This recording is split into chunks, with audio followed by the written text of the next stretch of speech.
The leather of my old recliner creaks under me like a tired bone. 68 years, 40 of them in the dust and dark of the pit, have a way of settling into a man, making a favorite chair feel like the only solid ground left. The evening news murmurs on the TV, but I ain't hearing it.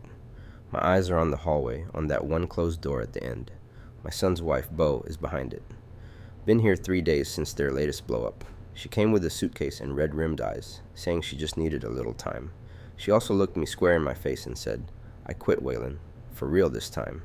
She meant the cigarettes. The house has been quiet. Too quiet. Then my phone buzzes on the armrest. A single jarring vibration. I glance down. Nothing. Just my old heart jumping at a ghost. A minute later, it buzzes again, and again. Not a call. An alert. I pick it up, my thumbs, thick and calloused from a lifetime of hard use. Fumbling on the screen. The light hurts my eyes. And there it is, in plain, accusing text. Smoke detected. Guest room. A cold stone drops right into my gut. I don't move. I just stare at those words, then back at that closed door. The little white smoke detector on her ceiling. The one I installed myself when she first started visiting. It's talking to me, and it's telling me a story I didn't want to hear. I can picture it clear as day. Bo, sitting on the edge of the guest bed. The one with the floral quilt my late wife picked out. The window cracked just an inch. Her thinking that's enough. The flick of a lighter, that first long drag, the smoke curling up towards that relentless little device. A promise, broken before the ashes even hit the old jelly jar she's probably using for an ashtray. The chair creaks again as I lean forward, setting the phone down slow and deliberate. The news anchor's voice is just a buzz now. All I hear is the silence from that room. A silence full of a lie. I ain't mad. Not yet. It's worse than that. It's disappointment, heavy and familiar. It's the feeling of seeing a warning light flash deep in a mine shaft, knowing trouble's brewing, and knowing you're the one who's got to go down there and face it. I stay right where I am, let the alert sit. Let the truth of it settle into this quiet living room. That door stays closed for now. But the knowing, that's wide open. She promised she quit, and that little plastic device on the ceiling just told me everything I need to know about that promise. My son Travis is a good kid. A better man than I was at his age, that's for sure. When he got his deployment orders, the last thing he asked me before he shipped out was a favor. "Dad," he said, that serious look he gets from his mother all over his face. "My friend Bo is in a bind. Her place fell through. Can she stay in my old room? Just for a few weeks, till I get back. She's good people." I sighed. That room, it's been Travis's since he was a boy. Letting a stranger bunk down in there felt wrong. But it was Travis asking. For him, I'd do just about anything. "All right," I grumbled, "but there's rules." I laid them out for Bo the day she showed up with a single duffel bag.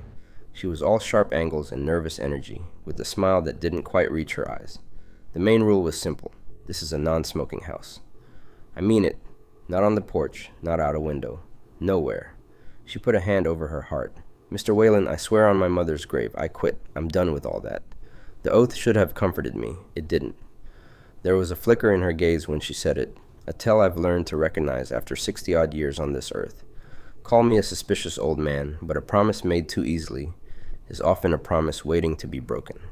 Travis sees the best in folks. My job, especially with him gone, is to see the rest.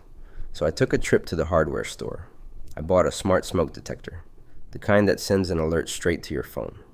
It wasn't about spying, I told myself. It was about safety, about protecting my son's home while he's off protecting something else. I waited until Bo was out running errands. Standing on a step stool in Travis's childhood bedroom, now smelling faintly of her perfume, I swapped out the old detector for the new one. The little green light on it glowed, a silent digital sentry. I opened the app on my phone, paired it with a tap, and watched as the status read, "Online, room, Travis's room, all clear." I stood there for a minute in the quiet. Part of me felt guilty, like I was betraying Travis's trust by not trusting his friend. But a bigger part, the part that remembers how easily a single spark can burn down everything you've built, felt settled. The rule was set. The detector was installed. The oath was given. Now we'd see. The first time it happened, I thought I was imagining things. A single, sharp chirp from the smoke detector in the hallway, right around midnight. I got up, checked the batteries in the thing. They were fine, and went back to bed, blaming it on old wiring in this old house. Then it happened the next night, and the night after that. Within a week, the chirps weren't just a nightly thing. They started popping up in the middle of the day, once while I was having my coffee, again while I was watching the news. A cold digital beep that felt less like a warning and more like a taunt. I finally mentioned it to Beau over a quiet dinner. "You hear that detector going off lately?" I asked, keeping my voice casual, sawing at my pork chop. She didn't even look up from her plate. "What detector?" "The one in the hall. It chirps. Random times." She let out a soft, dismissive sigh, the kind that always made me feel like I was bothering her. "It's probably just dust, Pops. You know how sensitive those things are. Or it's that ancient phone of yours glitching again, playing sounds." She finally glanced at me, her expression a perfect mix of concern and mild irritation. "You're not getting paranoid on me, are you?" The way she said it, Pops, with that sugary, condescending tone, it made my jaw tighten. I let it go, but the chirps didn't.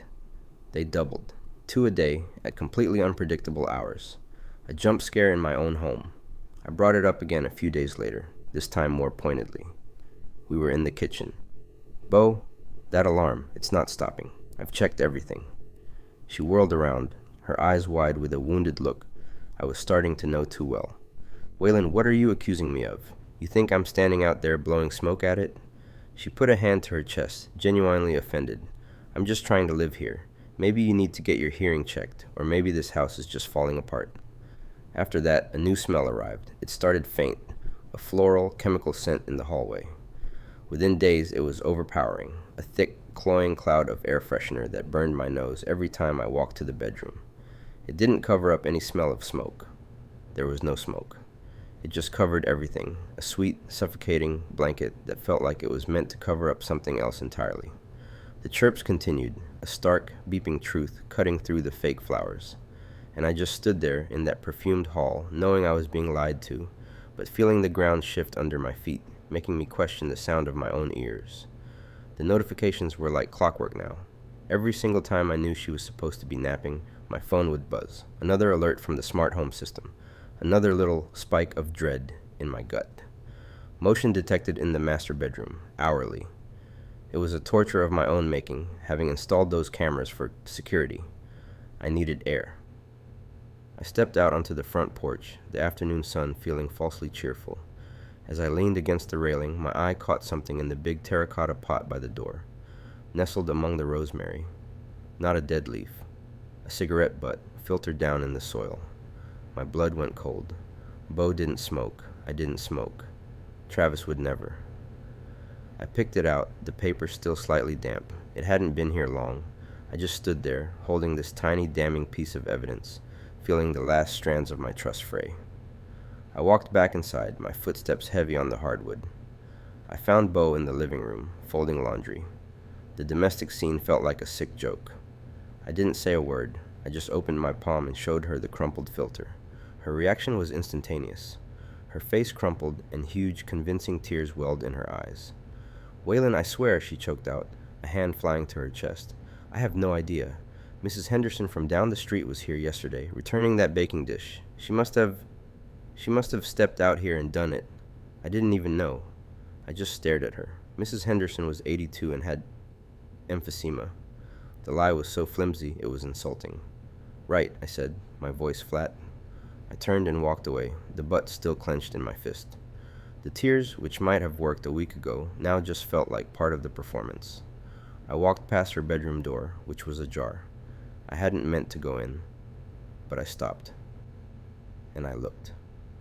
The windowsill. The white paint was scarred with a series of tiny, perfect circular burns. 4 of them. Deliberate, recent. They were the exact diameter of a cigarette. I didn't confront her. What was the point? More tears, more stories about mysterious, nicotine-addicted geriatrics. Instead, a horrible cold clarity settled over me. The hourly notifications weren't a glitch. The cigarette butt wasn't a visitor's. The burns were a trail she'd forgotten to hide. My wife, in the room directly below our sleeping babies, was secretly smoking, and every lie she told was another quiet burn, scarring the foundation of everything I thought we had. I sat there on my couch, staring at the little white smoke detector in my hands. It felt heavier than it looked, 87 times. The log showed 87 separate smoke events in just 14 days. My chest was tight, a mix of anger and helplessness. I couldn't do this alone anymore. I picked up my phone and scrolled to Travis's name. He's lived next door since we were kids, the kind of friend you don't have to explain much to. The phone only rang once. "Waylon, what's up?" "I need your help, man. It's about Bo."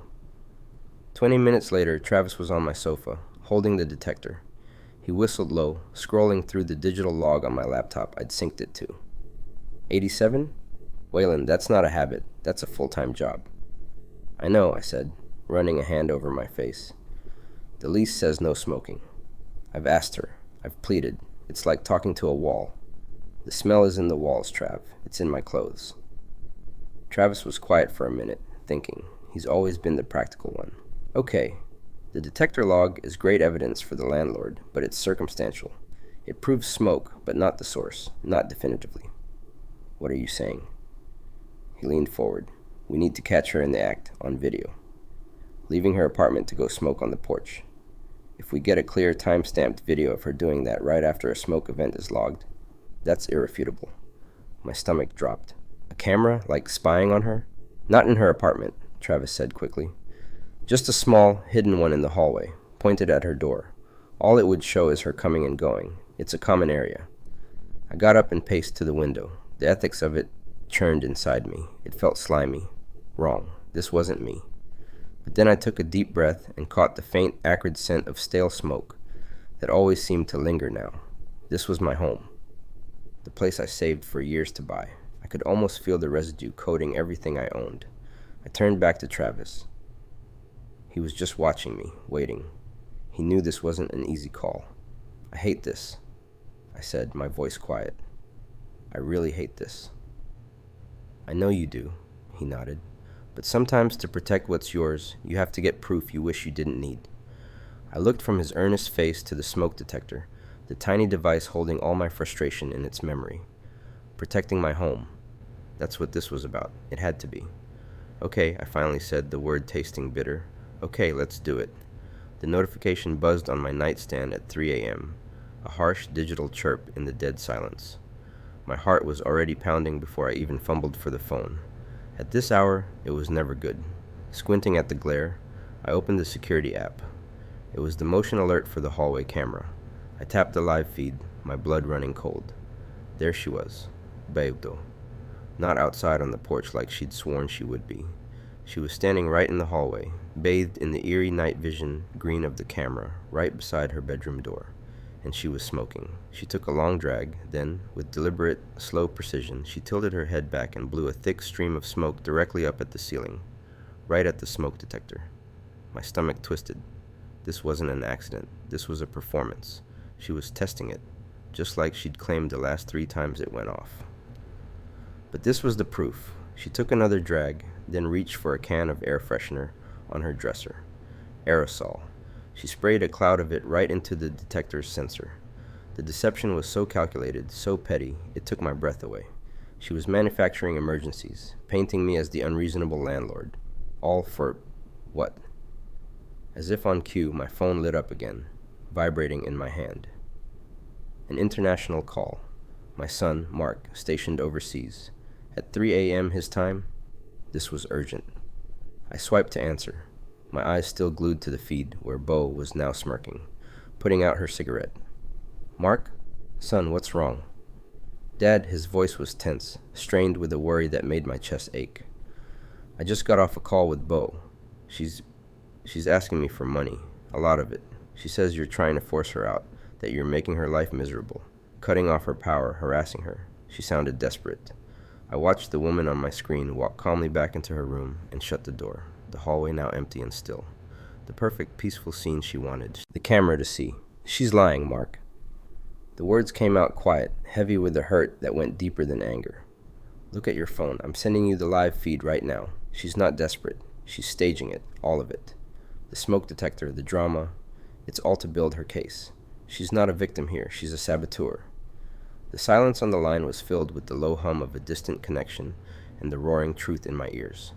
The crisis wasn't a faulty alarm or a simple dispute. It was a cold, premeditated campaign, and the battlefield was my own home. And for the first time, I had the evidence. All right, so here's the plan. It's simple, it's clean, and if it works, it's over. I'm sitting at my kitchen table with Travis, the glow from my laptop screen lighting up our tired faces. On the screen is the app for the smoke detector, the little device that's about to become our star witness. She checks it, I say, my voice low even though we're alone. Every day, like clockwork. The app shows it's online, the battery is good. It's her little digital proof that everything is safe over here. Travis nods, his eyes fixed on the schematic of my living room on the screen. So we give her a reason it would go offline, a believable one. That's where the lie comes in. The next morning, I call Bo. I keep my voice flat, rehearsed. Hey, just a heads up, I tell her. I've got that specialist appointment downtown all day tomorrow, and the internet company is finally coming to replace the line to the building. They said the Wi-Fi will be down for like 8 hours. There's a pause on the other end. I can almost hear her mind working, calculating, looking for the trap. All day? She finally asks. All day, I confirm. So if the detector app shows it's offline, that's why. It's just the Wi-Fi. She buys it. Or at least she doesn't argue. That's all we need. I don't go to any appointment. Instead, I go to Travis's apartment with my laptop, a bag of his terrible coffee, and a knot of tension in my stomach. This is the risky part. We're banking on her believing the Wi-Fi story so completely that she feels safe to act. Okay, it's showtime, Travis mutters, leaning over my shoulder. My fingers hover over the keyboard. With a few clicks, I dive into the detector's advanced settings. Settings Bo has never bothered to learn. I disable the online status ping. To her app, it will now look exactly like a device disconnected from a router. Then I arm the real trap. I set the sensitivity high, and I enable 2 functions, an instant alert to my phone and a 30-second audio recording trigger. The moment it senses smoke, it won't just beep. It will capture every sound in the room. I lean back, the blue light from the screen reflecting in my glasses. On my phone, the detector's icon shows offline. Perfect. Now we wait, I say, my voice barely a whisper. Travis claps a hand on my shoulder. We wait. And we do. We sit in his quiet living room, 2 guys staring at a laptop, watching a digital icon of a house that holds our breath. Every minute stretches. The plan is set. The bait is taken. All that's left is for Bo to walk into the trap we built, with the smoke detector as our silent, listening sentry. The silence in my truck was heavy, almost suffocating. Travis sat shotgun, staring out the window at the dark neighborhood we just circled for the 10th time. We were parked 2 streets over from my house, the engine off, just waiting. My phone was in my hand, the app for the smart smoke detector open and glowing. She's gonna wait until she's sure you're gone, Travis said, his voice low. She's careful.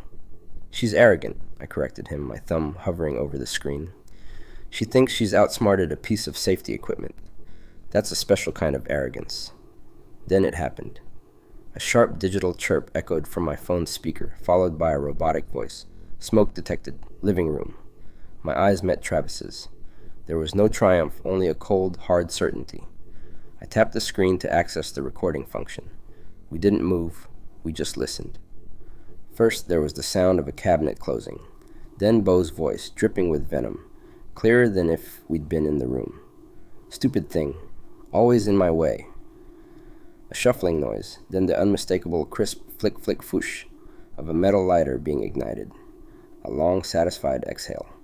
The detector's alarm continued its steady, accusing beep in the background. Travis just nodded. Let's go. We didn't speak on the short drive back. My heart wasn't racing with nerves anymore. It was pounding with a steady, righteous rhythm. We walked back into the house through the front door, the smell of fresh smoke hanging in the air like a guilty banner. Bo was lounging on the sofa, an ashtray balanced on her stomach, the cigarette still between her fingers. She had the audacity to look annoyed. What? It's just one. The alarm's too sensitive. No, Bo, I said, my voice surprisingly calm. It's not. You promised. No smoking in the house. You looked me in the eye and lied. She rolled her eyes, taking a drag. You're being dramatic. It's my house, too. Travis crossed his arms, a solid, silent wall of support beside me. You said you weren't doing it. I repeated, holding up my phone. You want to hear what you just said, what you just did? For the first time, a flicker of uncertainty crossed her face. Hear what? I tapped the screen and turned the volume all the way up. Her own voice filled the room, a private moment of irritation made brutally public. Stupid thing. Always in my way. Then that damning, unmistakable sound. Flick, click, whoosh. The color drained from her face. The cigarette hung forgotten in her hand, a tiny column of smoke rising from its tip, mirroring the evidence still lingering in the air. She had no words. There was no excuse, no twist, no way to talk her way out of the sound of her own actions. She was just caught, completely and utterly, by the very device she'd cursed. The truth, it turned out, wasn't just in the smell. It was in the sound. And it was playing back for her, loud and clear. The silence in the living room was heavier than any I'd ever known. It was just me, Travis standing solidly by the fireplace, and Beau, her perfect facade finally shattered into 1,000 ugly pieces. I never quit, she whispered, the admission tearing out of her like a poison. Her eyes were hollow, fixed on the floor. I never even tried. The job, the promotion, all of it was a lie. I couldn't stand you having something that was yours. The channel, the stories, people listening to you. Hearing it out loud, so plain and pathetic, stole the last of my anger. All that was left was a cold, clear sadness. Without another word, she turned and walked upstairs. Travis moved to follow, but I shook my head. Let her pack. We listened to the thumps and drags from above. It was the sound of a performance ending, the set being struck. About 20 minutes later, she came down with a single suitcase, her face pale and set. There was no fight left, only humiliation. She didn't even look at us as she walked to the door. Beau, I said, my voice steady. She paused, her hand on the knob. You don't get to just disappear. He deserves to hear it from me. I pulled out my phone, my heart hammering against my ribs for a different reason now. I found my son's number and put the call on speaker, setting the phone on the coffee table. It rang twice. Hey, Dad. His voice, so familiar and warm, filled the awful space. Hey, buddy. I've got you on speaker. Travis is here, and Beau is leaving. There's something you need to hear. I didn't sugarcoat it.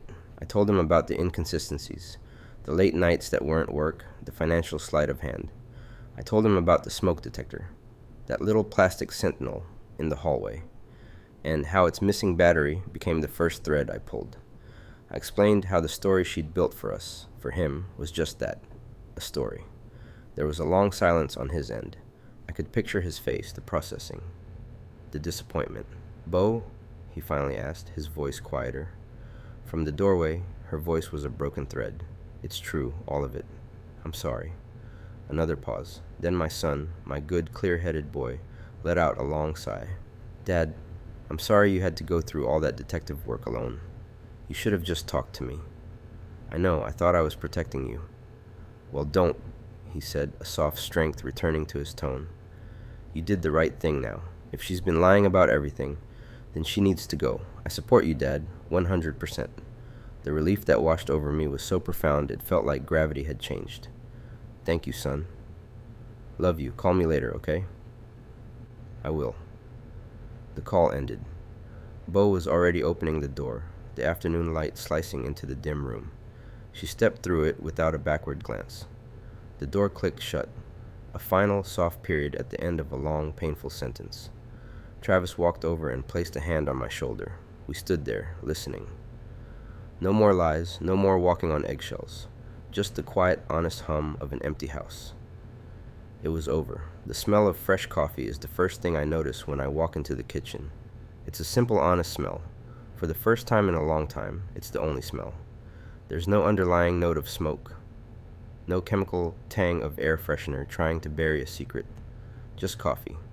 I pour a cup and carry it into the living room, sinking into my recliner with a sigh that feels like it comes from my bones. A week. It's only been a week, but this house feels like a different place. The silence is different, too. My phone sits on the side table, dark and quiet. No more frantic, accusing texts from Beau. No more demands. The police report, the restraining order, it all did its job. The law finally saw him for what he was. I take a slow sip, my gaze drifting down the hall toward the guest room. The door is open. I got up the nerve to clean it out myself, with Travis sitting right there in the living room for moral support. We bagged up every last fake scented plug-in, every empty bottle. We opened the windows and let the real world blow through, and on the ceiling that little white plastic disc, the smoke detector, just sits there. It's not a spy anymore. It's not a symbol of my fear. It's just a detector, waiting to do its real job, to warn me of real danger, not to be the danger itself. My phone does ring then, but it's the ringtone I set for my son. I answer, and his voice is easy, light. We talk about his classes, about a game on TV. It's normal. It's everything I thought I'd lost. Telling him the truth, the whole ugly, embarrassing truth about Bo and the cameras and my own blindness, it didn't push him away like I'd feared. It did the opposite. He said, "Dad, you should have called me sooner."